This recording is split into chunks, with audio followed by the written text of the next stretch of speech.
उदित दृष्टि से ओमकार की उपासना करने का फल। उस ओमकार का उपासक उद्गाता भी उसी के समान धर्म से युक्त होता है, ये बताया जाता है।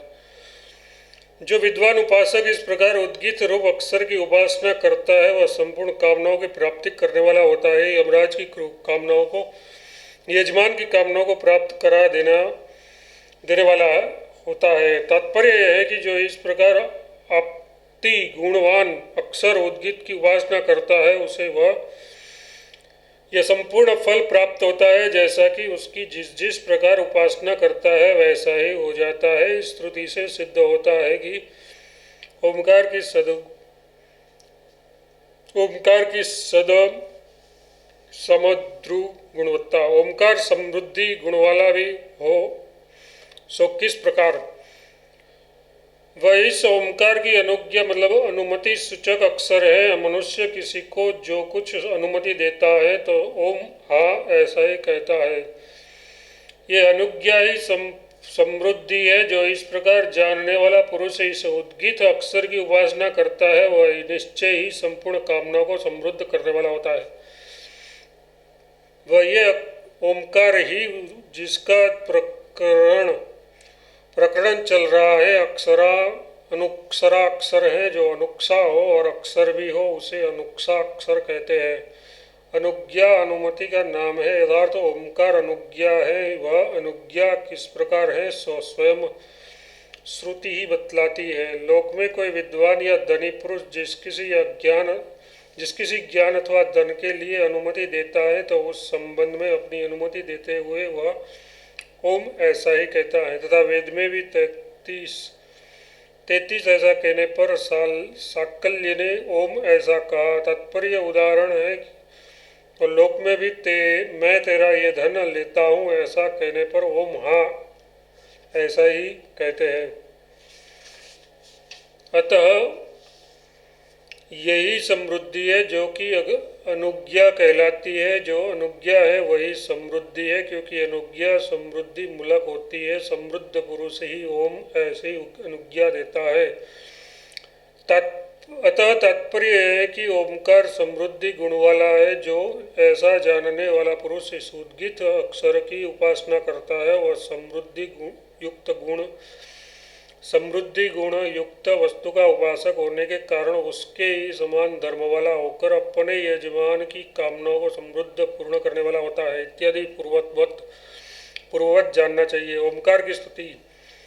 इसके बाद अब श्रुति उस अक्षर ओम में रुचि उत्पन्न करने के लिए उसकी स्तुति करती है, क्योंकि वह उपास्य है। कैसे स्तुति करती है ये बताते हैं। ओम अक्षर से ही यह ऋग्वेद आदि रूप त्रयी विद्या प्रवृत्त होती है। ओम ऐसा कहकर ही अर्धव्यू आश्रवण कर्म करता है। ओम ऐसा कहकर ही होता संशय करता है तथा ओम ऐसा कहकर ही उद्गाता उद्गान करता है। इस अक्षर परमात्मा की पूजा के लिए ही संपूर्ण वैदिक कर्म है तथा उसी की महिमा और रस यवादि हव के द्वारा सब कर्म प्रवृत्त होते हैं। उस प्रकृत अक्षर से ही वह ऋग्वेद आदि रूप त्रयी विद्या यथार्थ त्रयी विद्या से विधान किया हुआ कर्म प्रवृत्त होता है, क्योंकि आश्रवण आदि कर्मों द्वारा स्वयं त्रय विद्या ही प्रवृत्त नहीं हुआ करती। हाँ, ये प्रसिद्ध ही है कि कर्म इस प्रकार प्रवृत्त हुआ करता है। किस प्रकार सो बताते हैं। ओम ऐसा कहकर अर्धव्यू आश्रवण करता है। ओम ऐसा कहकर होता संसन करता है और ओम ऐसा कहकर उद्गाता उद्गान करता है। इस प्रकार आश्रवण आदि तीनों कर्मों के समाहार रूप लिंग मतलब लक्षण से जाना जाता है कि ये सोमयाग का वर्णन है तथा वह कर्म भी अक्षर की ही अपचिति पूजा के लिए है, क्योंकि वह परमात्मा का प्रतीक है तो उसकी पूजा परमात्मा की पूजा है। जैसा कि अपने कर्म से उसका पूजन करके मनुष्य सिद्धि लाभ करता है। इस स्मृति से सिद्ध होता है तथा इस अक्षर की महिमा महत्व यानी ऋत्विज एवं यजमान आदि के प्राणों से ही तथा इस अक्षर के रस विग्रही यवादि से निष्पन्न हुए भविष्य से ही वैदिक कर्म संपन्न होते हैं तो क्या वे प्राण और हवि उस अक्षर के विकार है? इस पर कहते हैं वे याग होमादि इस अक्षर के उच्चारण पूर्वक ही किए जाते हैं। वे कर्म आदित्य को प्राप्त होते हैं, फिर उससे वृष्टि आदि कर्म से प्राण तथा अन्न की उत्पत्ति होती है तथा प्राण और अन्न से यज्ञ का अनुष्ठान किया जाता है। इसलिए इस अक्षर की महिमा से और रस से ऐसा कहा जाता है, उद्गित विद्या के जानने और न जानने वाले के कर्म का भेद है। ऐसी अवस्था में जिस अक्षर विज्ञान है उसी को कर्म करना चाहिए। इस अवस्था में श्रुति आक्षेप करती है। जो इस अक्षर को इस प्रकार जानता है और जो नहीं जानता वे दोनों ही उसके द्वारा कर्म करते हैं, किंतु विद्या और अविद्या दोनों भिन्न भिन्न फल देने वाली है।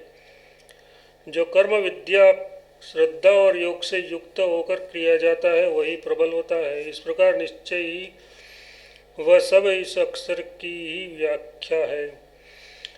उस अक्षर के द्वारा दोनों ही प्रकार के लोग कर्म करते हैं। कौन कौन? जो इस अक्षर को जैसे कि ऊपर व्याख्या की गई है उसी प्रकार जानते हैं, और दो जो केवल कर्म को ही जानते हैं, अक्षर के यथार्थ स्वरूप को नहीं जानते, वे दोनों ही कर्मानुष्ठान करते हैं। अब यदि कोई कहे कि उन्हें कर्म के सामर्थ्य से ही फल की प्राप्ति हो जाएगी, अक्षर के याथम्य को जानने की क्या आवश्यकता है? क्योंकि लोक में हरितकी मतलब हरे के रस को जानने वाले और न जानने वाले, इन दोनों को ही हरितकी खाने से दस्त होते देखे गए हैं। तो ऐसा कहना ठीक नहीं, क्योंकि विद्या और अविद्या इन दोनों में भेद है। विद्या और अविद्या दोनों ही भिन्न भिन्न है, तो शब्द पक्ष की व्याकृति करने के लिए है। ओमकार रसत्तम तथा आपति और समृद्धि इन दोनों से युक्त है, ऐसा जानना उसे केवल कर्मांग मात्र जानने के ही तुल्य नहीं है, तो फिर कैसा है? उससे सब प्रकार बढ़ा हुआ है।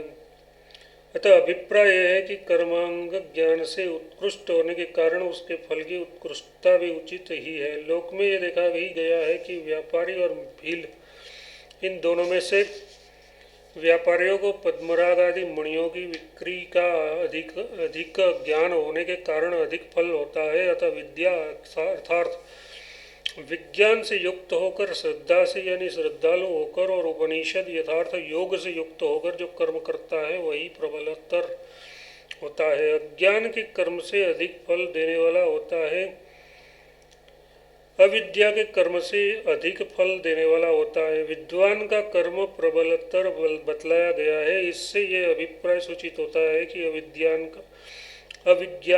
अविद्वान का भी कर्म प्रबल तो होता ही है। अविद्वान का कर्म में अधिकार न हो ऐसी बात नहीं है, क्योंकि औषध्य कांड में इस अध्याय के 10वें खंड में अविद्वानों को भी ऋत्विज कर्म करते देखा जाता है। वह अक्षर रसत्तम तथा आपति और समृद्धि गुणों से युक्त है, ऐसी एक उपासना है। क्योंकि इसका निरूपण करते समय बीच में कोई और प्रत्यय नहीं देखा गया। अनेकों विशेषणों द्वारा अनेक प्रकार से उपास्य होने के कारण निश्चय ही ये सब इस उद्गित संज्ञक प्रकृत अक्षर मतलब ओम की ही व्याख्या है। इति छांदोपनिषद प्रथमाध्याय प्रथम खंड व्यम संपूर्णम।